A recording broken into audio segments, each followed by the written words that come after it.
Hey YouTube, Meef Magnet here. Welcome to episode 18 of our Feed the Beast Continuum quick tips and tricks and bullshit. So in this episode 18, what we're going to do is we're going to talk about some slightly better tank use and then a little bit about transferring fluids. So the first thing, let's check this out. And we're looking at tanks. Oops. What we're looking for is portable tank. So this holds 20 buckets worth. Thermal expansion. Let's take a look at this. So these really aren't that complicated. We're looking at 3 pieces of glass, a piece of copper, and a redstone servo. Now, since our EFAB, since we've added the RF upgrade to it, we have the ability to make this redstone servo. They're really not that expensive. You're looking at 5 seconds. 5,000 RF at 50 RF per tick. So these shouldn't be that difficult to make. Let's get the materials together to do that quick.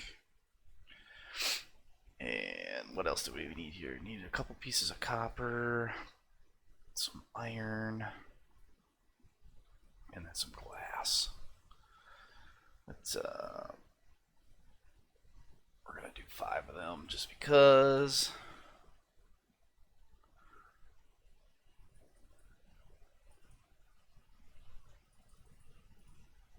Go. And let's just make a few of these. Okay, let's run over here. Take a look at what we got going. So these tanks, they really aren't that expensive. As you can see here, I have a few of these going, just because I wanted to make sure that what was there was good, and that things did work the way they that I kind of intended them to work. These should burn out of here pretty quick. Shouldn't be a big deal. So we got some servos here. Let's run back over this way and dump these in.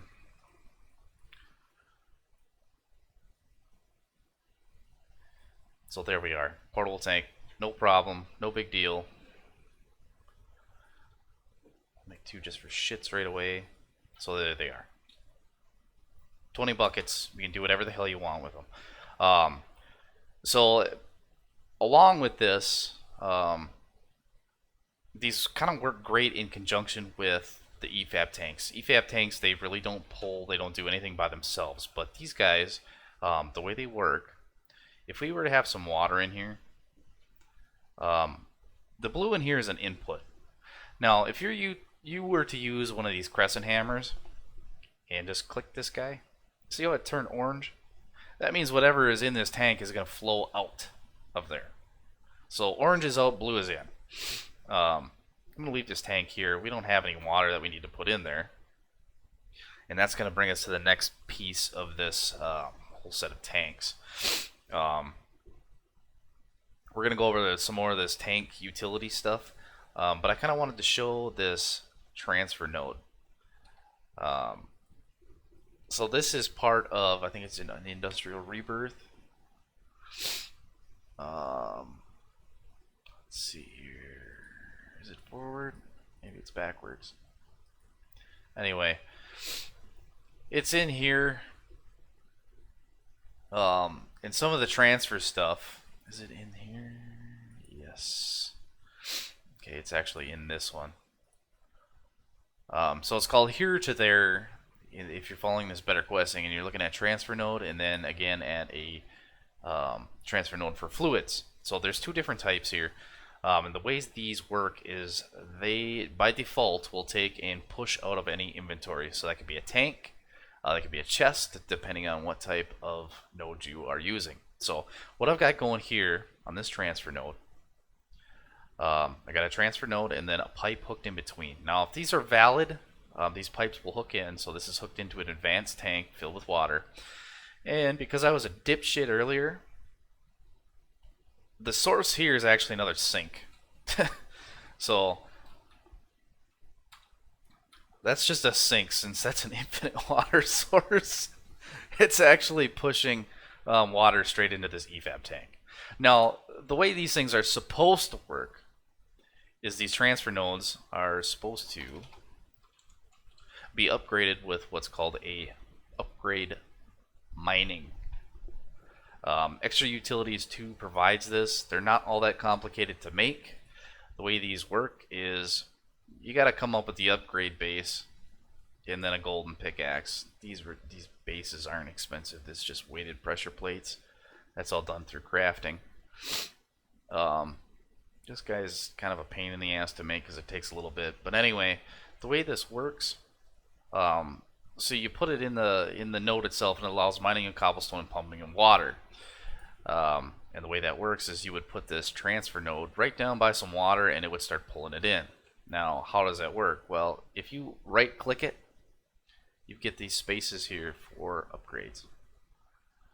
And that stuff, you would just dump that stuff in here, and it goes through and it searches for the inventories. So right now there's one full bucket of water sitting in there waiting to be transferred across. Now, you can get really complicated with these things. You can make cobblestone generators and shit like that, I think, if I remember correctly. But we're not going to play with these all too much right now until we have to later on. Just know that it's easy to make a sink and push water into here, and it's likely that you're not going to run out. If you have to, use the mining upgrade, dump that down, set it up, and then push it through that way. So just remember that's there. Now, we've got these tanks now, which is great because we can kind of go through and maneuver these a little bit better. The great thing about these thermal expansion tanks, though, so I've got creosote in here. We've got 2 buckets worth.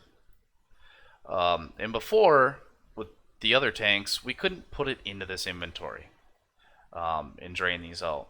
With these thermal expansion tanks, you put these in here, it dumps them right back out. You just shift click them. Shift click in, shift click out. No problem. Shift click in, shift click out. And that's all there is to it. That's one of the reasons why these things kick ass.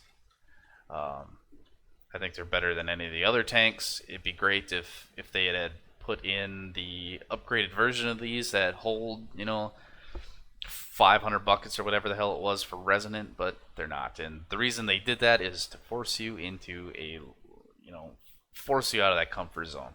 So just remember that. Switch these across, blue and yellow, or blue and orange, excuse me. Orange is dump, blue is hold. So just keep that in mind. So these tanks work pretty well for that. I've got a tank set up over here. This works pretty well. So this is keeping this full for the most part. So making circuits here is pretty easy. Now, the other thing I want to go through real quick were some of these machines that don't really have an exit inventory. Now, this thing works great with buckets, but I don't necessarily recall if this does work with tanks. It very well might. We're going to try it right now. So let's shift click this in just like we would a bucket. Okay, and it will pull it out of there. I wasn't sure if it actually did that with some of this Tech Reborn stuff or Industrial Foregoing. But it does function as intended. So just keep that in mind. Shift clicking these in works pretty well. So there's that. Now on this machine, I've got another transfer node here hooked up, and it's pulling this out and dumping this into a drum. The drum is full. It's doing its business. So this does work well there. So that's pushing that stuff out. So the transfer nodes work pretty well. Before you really get into the crazy shit of item ducks. Now I'm to the point where I've created that stuff, but we'll talk about that in our next episode here. I really want to get through the tank stuff so that that stuff is all there for you to use, because those tanks, these are pretty sweet. They're functional and they work really well. I've actually set up some other machines here. I've actually started making ethanol, and these work a little bit different. I'm not sure if the output's actually going to work here with a pipe in between, but I'm going to try it. So some of these other machines, depending on where you put it, it should pull from any side. It really shouldn't give a shit. But just keep in mind that some of these tanks don't function like they're supposed to, so just try it. It looks like the thermal expansion tanks do work pretty well with immersive engineering as long as you get the outputs, directly next to it. There are some, what the hell are they called? These translocators that you can do this with. I haven't played with this stuff yet, but probably will in the next couple episodes because I might have a use for it. Um, so if you notice what I've got going here, I've just kind of been knocking these out slowly as I need them. But the big thing was really this RF upgrade to the EFAB tables, and then we can start getting into this stuff. This stuff is incredibly expensive. This device frame itself, let's take a look at this real quick.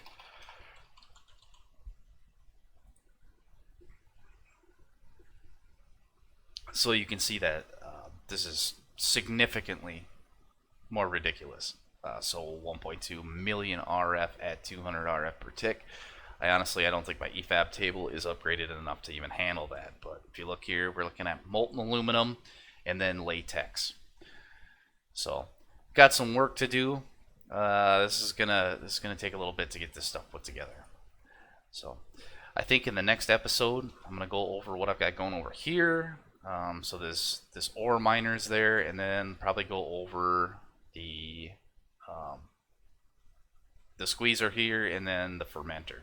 Not that we're gonna need this fermenter right away, but this squeezer is handy because we're making leather out of zombie skin. So that's all there. But just keep in mind that the tanks, they're great. Those work really well. I know that the very first ones weren't all that great because they weren't all that functional and you really couldn't pull anything out of them. It was kind of a manual thing, but the thermal expansion tanks, they do work relatively well. So I think that's it for this episode. Until next time.